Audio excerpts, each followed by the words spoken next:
Ang mga lungsod ay maaaring mawala sa iba't ibang kadahilanan. Kabilang na dito ang mga natural na sakuna, kaguluhan sa ekonomiya o panlipunan, o kaya naman ay dahil sa digmaan. Sa ating kasaysayan ay mayroong mga sinasabing nawawalang mga lungsod sa iba't ibang parte ng mundo kung saan masaganang nakapamuhay ang mga naninirahan dito, habang ang iba naman sa mga ito ay malaking parte ng kasaysayan o kaya naman ay gawa sa mamahaling hiyas at purong mga ginto. Ang mga lokasyon ng maraming mga nawawalang lungsod na ito ay nakalimutan na, ngunit ang ilan ay natuklasang muli at malawak na pinag-aaralan na ng mga siyentipiko. Mga katinagalog, samahan niyo ako at atin pang mas alamin ang malaking syudad ng mga Romano sa bansang Libya at dating pangunahing sentro ng kalakalan ng imperyo ng emperador na si Septimius Severus. Ito din ang lugar kung saan siya ay ipinanganak. Ang Leptis Magna ay ginawa ni Emperador Severus na isang napakalaking lungsod at isa sa pinakamahalagang bahagi ng kanyang matatag na imperyo. Ngunit nang magsimulang bumagsak ang Roma, ang Leptis Magna ay kasama din ito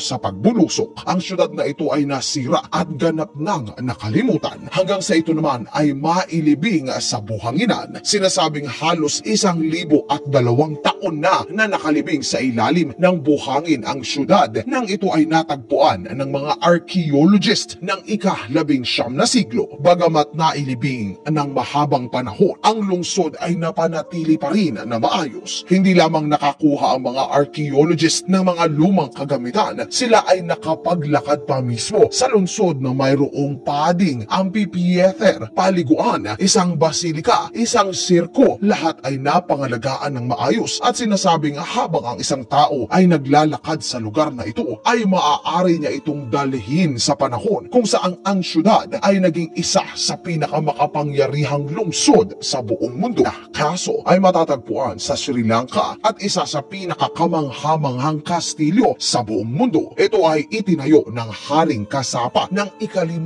siglo AD pa. Sinasabing si Haring Kasapa ay hindi tumira ng matagal sa kanyang kastilyo sapagkat ilang sandali lamang pagkatapos na makumpleto ang pagpapagawa nito ay sinalakay siya ng kanyang kapatid na si Mogalana. Si Haring Kasapa ay iniwan ang kanyang hukbo habang ang kanyang mga asawa naman ay nagsipaglundag sa naglalakihang bato hanggang sa sila ay masawi. Matapos na ang kaharian ni Haring Kasapa ay lubusang nasakop, ang kastilyo na kanyang ipinagawa ay naging ganap na isang outpost na kalaunan ay naging isang monasteryo na lamang para sa mga Buddhist. Hanggang sa ito naman ay nilimot na nga ng panahon. Gayunpaman, nang ang mga arkeologo mula sa Europa ay nagsimulang magsaliksik, ay nabatid nila na ang kastilyo ng Sigiriya ay totoo at maging ang mga usap-usapan ng pagiging kakaiba ng kastilyong ito ay totoo din. Kasama sa sinasabing pinakakakaiba sa proyekto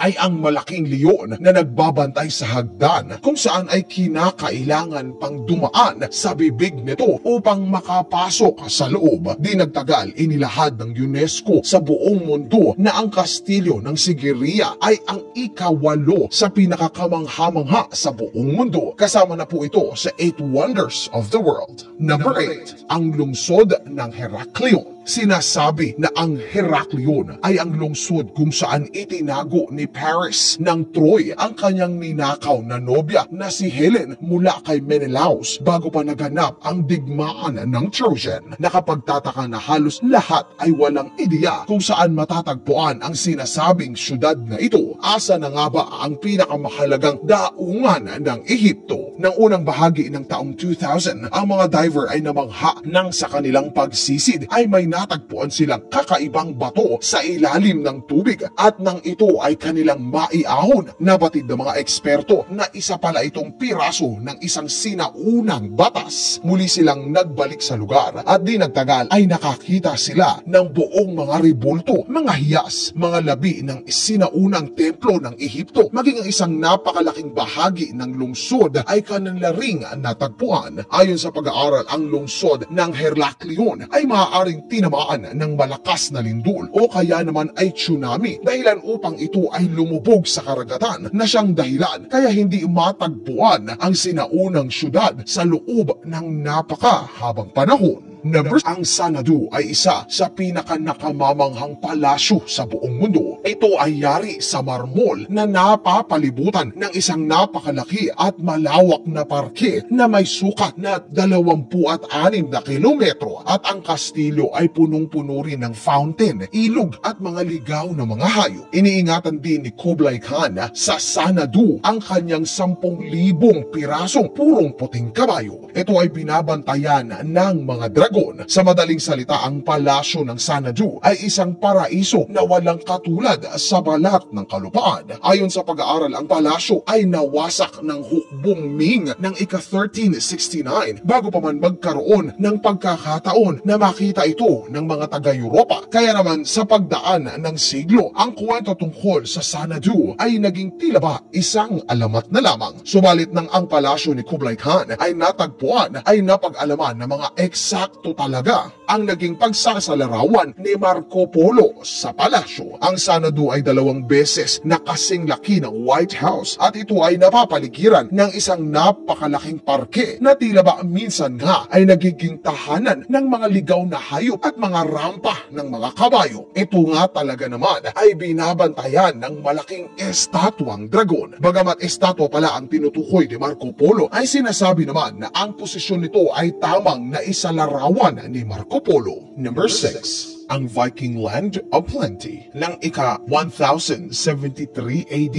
isang klerikong Aleman na nagngangalang Adam ng Bremen ang nagulat sa hari ng Denmark na si Haring Sven Estridsson. Ayon kay Estridsson, ang mga Viking ay naglalayag sa buong karagatang Atlantiko at ang mga ito ay nakahanap ng isang malayong lupain na masagana at ito ay tinawag nila na Vinland sapagkat ang mga ubas sa lugar ay walang tigil na lumalago at talaga namang matabang namumunga. Maging ang mga Vikings ay ipinapasa sa kanilang mas batang henerasyon ang pakikipaglaban nila sa mga katutubong naninirahan doon upang masakop nila ang lugar na kung tawagin nila ay Skrællingar. Ayon sa kwento ng mga sinaunang Viking, ang Skrællingar ay nakasuot ng puting damit at naninirahan sa mga yungib at mga butas. Ang kwento ng Vinland ay tinuturing na isa lamang mitolohiya ng mga Vikings hanggang sa taong 1960s ay napag-alaman na ang kwento ay napatunayang totoo nang matagpuan ng mga archaeologists ang mga Vikings na naninirahan sa lugar ng ika-11 siglo at tinawag nila ito